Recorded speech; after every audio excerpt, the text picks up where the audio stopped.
As the people of Gaza slept, they were visited by a recurring nightmare. Explosions, fire piercing the darkness and shattering a fragile 2-month-old ceasefire. Some of the injured can't have been much older than that.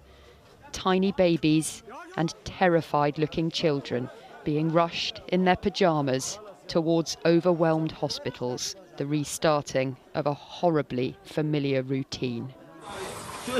13-year-old Jana says a shell landed opposite her house.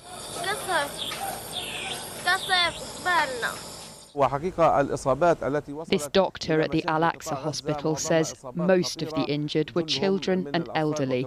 They suffered second and third degree burns, as well as injuries to the head and chest.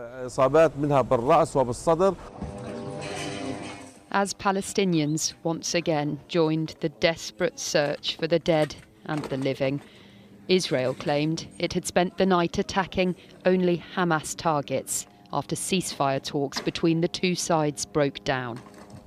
We have reached this situation after the Hamas repeatedly refused proposal to extend ceasefire and to release our hostages. In Jerusalem, the families of those held in Gaza gathered to demand a stop to the shelling, which they say will lead to the death of more hostages. In Gaza, death is a reality confronting countless families today. Israel has vowed to act with increasing military strength against Hamas, but the people of Gaza know by now what that means for them. Chloe Keedy, ITV News. With his assessment of what happened overnight and what might happen next, here's our senior international correspondent John Irvine, who is in Tel Aviv. Both sides may be blaming each other for the collapse of the ceasefire, but there's little doubt that it's the civilians of Gaza who are paying the highest price for the breakdown in negotiations. Even before this war, Gaza was one of the most densely populated places on earth.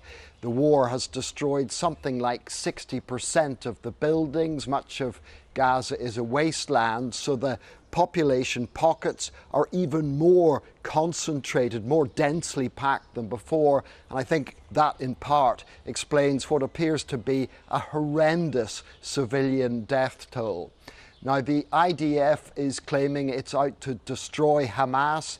A ground offensive remains a distinct possibility. There's a new American president in the White House, and the Israelis think he will give them a lot more leeway than his predecessor did.